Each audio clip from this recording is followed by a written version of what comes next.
Julian Vance remembered the exact day the gilded cage began to feel like solid steel.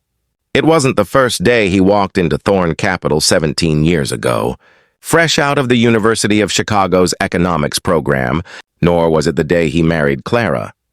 It was a Tuesday in early October. The air crisp and clean outside the towering obsidian monolith of the Thorn building, and Julian had just closed a deal that netted the fund a staggering 45% return for the quarter. Elias Thorn, his father-in-law, owner, and patriarch, stood at the mahogany bar in his private office, savoring a 20-year-old scotch. Another success? Julian, Elias said, his voice a low, gravelly acknowledgement. He didn't offer Julian a glass. Elias had never been one for sharing either his scotch or his credit. For 17 years, Julian had been the engine of Elias's empire. He was the quiet prodigy who, with meticulous algorithms and a profound, almost mystical understanding of market dynamics, had turned a respectable but stagnant family fund into a global titan. He had made Thorn Capital's clients, pension funds, sovereign wealth portfolios, and private billionaires, not just rich, but impossibly, spectacularly wealthy. The official reports stated Julian's strategies had generated billions in compounded capital growth. The unstated truth was that Julian was Thorn Capital. His loyalty, Julian knew, stemmed from two places: professional pride and Clara. Clara was not the fragile, spoiled daughter of a billionaire. She was the fierce, intelligent woman who saw past Julian's quiet intensity to the passionate, fiercely protective man beneath. Their life was a testament to shared intellectual curiosity and a deep, sustaining love.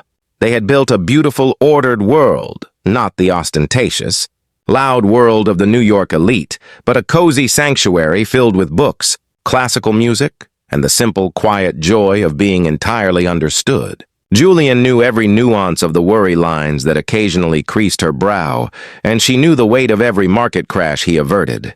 Their love was an act of constant mutual care. That care was what Julian returned to after every grueling 12-hour day. He would walk through the door of their brownstone, and the harsh mathematical world of finance would recede, replaced by the scent of pine and the sight of Clara. Usually immersed in a complex legal brief, she was a brilliant corporate lawyer, or tending to her rooftop garden, a tiny, defiant patch of green in the concrete jungle. Their life together was the only true wealth Julian valued. He had always anticipated Elias's treachery. Elias was a man who saw everything, even his own daughter's marriage, as an asset to be managed, controlled, and eventually consumed. For years, Julian had maintained a meticulously balanced defensive posture, not against a market downturn, but against the man who signed his paychecks. This was not paranoia. This was the smart mind at work, recognizing a fundamental, non-negotiable risk in the system. The blow came 2 weeks after the 45% quarter. Elias called Julian into the office. Noah, Elias's son and Clara's younger, feckless brother, was seated in the visitor's chair, wearing a suit that looked expensive but uncomfortable, his eyes already glazed with premature victory. Noah, whose main contribution to the firm to date was losing a 7-figure sum on a dubious commodities speculation a few years prior, now looked ready to inherit the keys to the kingdom Julian had built. Elias didn't stand. He didn't offer a hand. He didn't even look Julian in the eye until the final word. "Julian," Elias began, his voice flat, devoid of the warmth he reserved for reporters and clients. "You've done good work. Magnificent work, in fact. 17 years of superb stewardship. But it's time for a change. My blood, my legacy, must guide this firm into the next century." He gestured to Noah with a small flick of his wrist. "My son Noah will replace you, effective immediately," Elias declared. "So clean your desk for him." Julian felt the icy shock of betrayal, not for himself, but for Clara. She had pleaded with her father for years to treat Julian as an equal, to grant him the partnership he'd earned 100 times over. This was Elias's cruel answer. Julian's face betrayed nothing. His brain, however, was already moving through a 12-point contingency plan. I understand, Elias, Julian said, his voice level. 17 years is a long time. I'll ensure a full transition. Noah gave a small, smug cough and adjusted his tie. Elias merely nodded, already dismissing Julian. Julian walked out, not with the slumped shoulders of a broken man, but with the quiet, unnerving grace of a predator who has just slipped the leash. Part 2. The architecture of exit, the moment. Julian's office door closed behind him. The real work began. The smart mind that had navigated the 2008 crisis and preempted 3 major market corrections was now focused entirely on its most critical maneuver, securing his future and protecting his wife. He didn't return home immediately. He drove to a quiet, unmarked building in the financial district, the office of an old friend and the most formidable corporate lawyer in the city, who was also his legal counsel. He finally did it, didn't he? His friend Michael asked, leaning back in his chair. He did, Julian confirmed, sinking into the leather sofa. He pulled the trigger before the end of the fiscal year, which I calculated as a 73% probability. He wants the last great quarter to be his farewell gift to me. Julian didn't need to explain the game. For the past decade, Julian had been operating under the assumption that his contract with Thorn Capital was a time-delayed landmine. He had insisted early on a clause that seemed harmless to Elias at the time, a dense, highly technical intellectual property and separation agreement buried deep within the supplemental appendices of his employment contract. Elias had barely skimmed it, seeing only the standard non-compete language. The clause stated that any proprietary trading models or market prediction algorithms developed solely by Julian Vance, and which were not explicitly purchased by Thorn Capital at a fair market valuation, would revert to Julian's full and exclusive ownership within 24 hours of his involuntary termination without cause. Elias had never purchased the main algorithm, the Thorn growth model, because he was too arrogant to admit it wasn't his to begin with. He simply assumed Julian's work belonged to the firm. The clock is ticking, Jules, Michael noted, checking his watch. You have less than 24 hours until that clause activates and the IP is legally detached from Thorn Capital's assets. The activation is already complete, Michael. I just need to deliver the declaration. But before that, I need to check on my primary asset. Julian pulled out his phone, a secure satellite line, and dialed a number. It was Clara's private line. It happened, Julian said, his voice low and firm, a beat of silence. Julian could feel the wave of distress mixed with fierce resolve radiating from his wife, even across the wire. Clara had always hated the way her father treated Julian, seeing it as a constant, grinding disrespect for the man she loved more than anyone. "Are you home?" she asked. "No, I'm with Michael. I'll be back in an hour. Don't talk to Noah or Dad. Just be normal.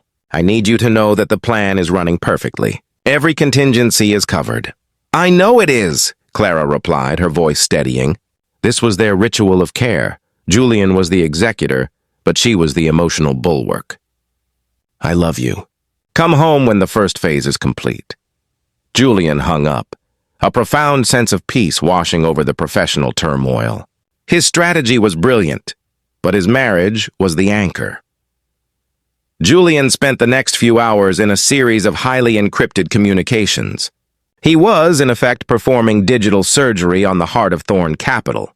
The Thorn growth model was, in reality, the ascendant algorithm, a complex piece of predictive AI that he had written entirely from scratch and housed on a private, offshore server cluster. What Elias and Noah had in their servers was a highly redacted, encrypted client interface, the front-end shell.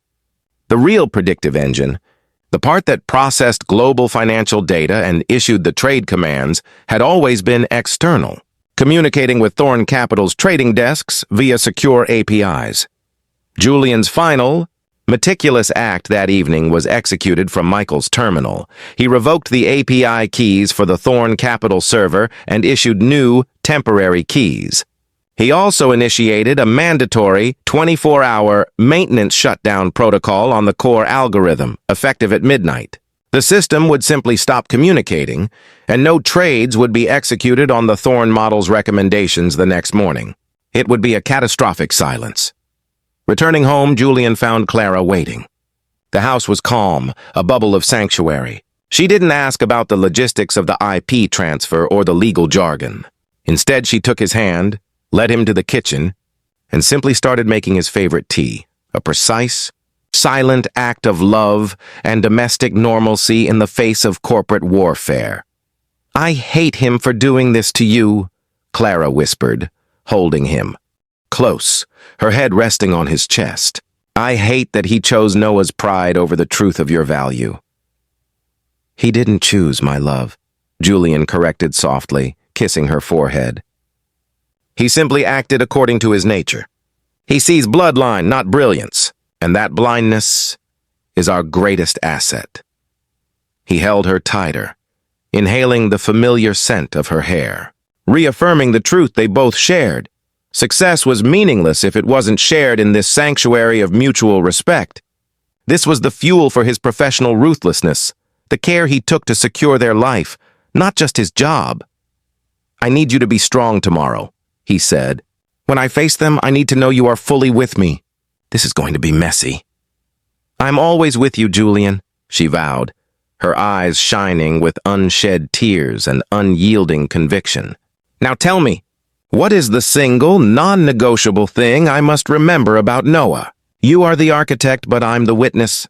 Julian smiled, his smart mind admiring her focus. "Remember that Noah's only genuine talent is for believing his own hype. He genuinely believes he is the reason for the recent success. He has no idea the algorithm is external. He thinks the billions are simply a consequence of the Thorn name." The next morning, Julian was dressed impeccably.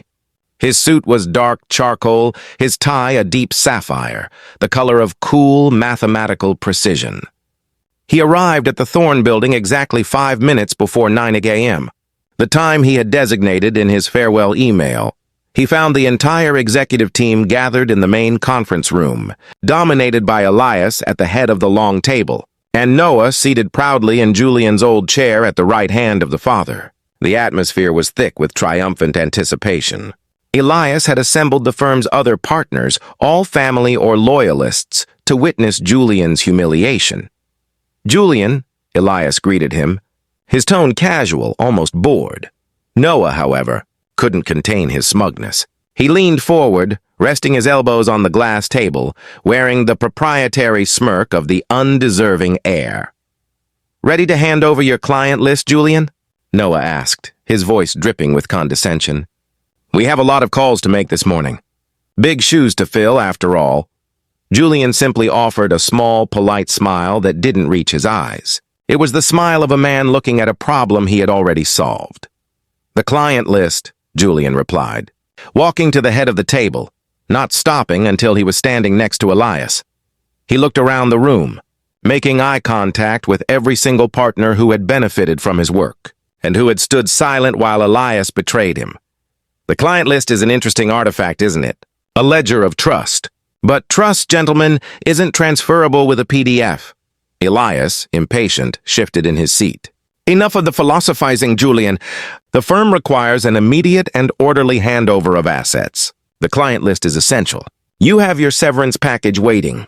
Don't make this difficult." Julian turned to face Elias, his posture straight, his eyes burning with 17 years of unacknowledged brilliance. This was the moment of the counter-move. "No, Elias, I'm here to—" Julian paused, letting the silence fill the room, letting Elias's expression shift from annoyance to confusion. The smirk on Noah's face started to wobble, sensing the script was being rewritten. "To inform you that I have just activated the separation clause in my employment addendum B." Elias frowned. "Addendum B? That old thing? It's boilerplate, Julian. It governs your non-compete for 2 years. You know this." Julian shook his head slowly. "You only read the non-compete, Elias. You missed Section 4.2, the one concerning proprietary investment models developed solely by Julian Vance, without fair market purchase by Thorn Capital." He reached into his jacket and pulled out a single thin envelope. He placed it precisely in the center of the table. As of midnight last night, 24 hours after my involuntary termination, the clause activated. The Thorn growth model, the ascendant algorithm, no longer belongs to this firm. It belongs to a holding company I established 10 years ago, long before I ever dreamed of this day. Elias Thorn's smile immediately vanished. The color drained from his face, leaving the blotchy, pale realization of a devastating terminal error. Noah, meanwhile, looked utterly lost. "That's absurd," Elias thundered, slamming his fist on the table. "That model is embedded in our systems. It runs our entire portfolio. It is a Thorn asset, is it?" Julian challenged, his voice remaining utterly calm. "The algorithm itself has never resided on a Thorn Capital server. It has always lived on a third-party server cluster in Geneva, communicating via a highly secure proprietary API key. It was my intellectual property licensed to you, revocable upon unjust termination." He tapped the envelope. "Inside this document is a sworn statement from the former head of your technology infrastructure, now retired, who was the only other person at Thorn to know the system's true architecture.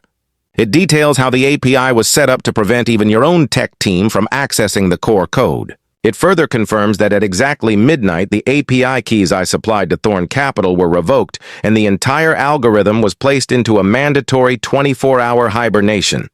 The silence in the room became a physical, crushing weight. Every partner stared at the envelope, then at Elias. "What does that mean?" A small voice, one of the junior partners, finally dared to ask. Julian answered him directly, ignoring Elias's furious gaze. "It means that as of 5 minutes ago, when the market opened, every single one of Thorn Capital's core, high-performing funds are trading blind. They have no predictive analysis, no dynamic market adjustment, and no trade execution guidance. For the first time in 17 years, you are reliant on Noah's brilliance to save you from a morning correction." He looked at Noah, whose face had gone from smug to terrified. "Have a nice day." "Noah," Julian said, a genuine chilling curve to his lips. "Those are the biggest shoes you'll ever try to fill." Julian didn't wait for Elias's inevitable explosion. He turned and walked out of the conference room, leaving behind the wreckage of a dynasty. Part 4. The Market Correction and the Moral Debt. The world outside the Thorn conference room was pure, unadulterated chaos. Julian walked into the outer office to find his assistant, Maria, packing her belongings, her face pale but determined. Maria was fiercely loyal, a key player in Julian's quiet revolution. "All systems green on our side, Mr. Vance," she murmured, zipping her briefcase. "My resignation is on Mr. Thorn's desk. I'm ready for the next move." "Good. Tell the others we're meeting at the usual place at noon. And call my wife. Tell her I'm coming home to celebrate." By the time Julian's taxi was 5 blocks away, his phone was vibrating incessantly. It wasn't Elias, it was the market. The sudden, inexplicable stoppage of profitable trading activity at a fund as massive as Thorn Capital caused a ripple effect. Portfolio managers at other large institutions, who had subtly mirrored Julian's trades for years, panicked, sensing a major insider event. The market saw a significant correction, driven primarily by the perceived and now very real instability at Thorn Capital. The next few hours were a whirlwind of carefully timed precision. Julian arrived home to find Clara, not pacing but seated calmly, watching the financial news unfold on a muted screen. She had already called her mother, Elias's wife, to explain that this was not a spiteful act, but a necessary self-defense and a matter of principle. It was an act of care for her family, drawing a line not just with Elias, but with the corruption of his ego.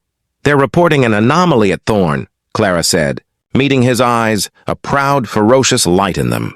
"A $200 million swing in the first hour due to unexplained strategic inertia. The press is calling it the Thorn Freeze." "It's not inertia, my love. It's silence," Julian said, kissing her deeply, a kiss of shared victory and profound relief. "It's the sound of the engine being stolen while the driver is still in the seat." He spent the rest of the day in remote meetings, launching Vance Capital. His new firm was lean, efficient, and critically, built on the ethical framework that had sustained his marriage: honesty, transparency, and a profound respect for true value. Over the next week, the defection began. The institutional clients who had hired Thorne because of the billions Julian generated didn't care about the Thorne name. They cared about the results. First, it was the massive California Teachers Pension Fund, which had seen its portfolio stagnate under Noah's terrified, directionless hand. Then, the Bahraini Sovereign Wealth Group, followed by the hedge fund Julian had privately cultivated for over a decade. They didn't just fire Thorne Capital. They signed immediately with Vance Capital, demanding Julian and the Ascendant algorithm return to work. The client list Noah had smugly demanded was useless. The real list was loyal to the smart mind that had earned their money. Elias called Julian 5 days later. Julian almost missed the call as he was busy finalizing a new security structure. "You're bankrupting me, Julian." Elias's voice was raw, stripped of its patriarchal authority. "The fund is hemorrhaging capital. My clients are gone. Noah, he is useless." "He is what you made him, Elias," Julian replied, his voice firm but compassionate. This wasn't about revenge anymore. It was about the moral debt of 17 years. You chose a flawed legacy over proven brilliance. That was always your fatal flaw. You valued control more than competence. "I'll give you the partnership." 50%! "Come back," Elias pleaded. Julian smiled, shaking his head. "I have 100% now, Elias, and I have every major client you had. And most importantly, I have Clara, who stood by me because she knew my value, both professionally and personally. You may have given her the name, but I gave her the respect she deserved. The only thing I want from you now, Elias, is the one thing you never showed me, an acknowledgement of the truth." Elias hung up. It took 6 months for Thorne Capital to be officially dissolved, its remaining assets absorbed by a vulture fund. Noah faded into obscurity, the cautionary tale of a prodigal son who was never up to the task. The Ascendant Life. 2 years later, Vance Capital was not just thriving. It was eclipsing the former height of Thorne Capital. Julian had successfully proved the thesis of his life, that true success is built on intellect, integrity, and the emotional foundation of those you love. He and Clara stood on the deck of their new home, not a cramped brownstone, but a beautiful, sprawling property overlooking the Pacific. A place where Clara's garden could flourish unconstrained. "You know, I remember the day he hired you," Clara said, sipping her wine, leaning her head on his shoulder. "I remember him telling me you were a diamond, hard, brilliant, and easy to control. I told him he was wrong. I said you were a force of nature, impossible to own, only to be appreciated from a distance."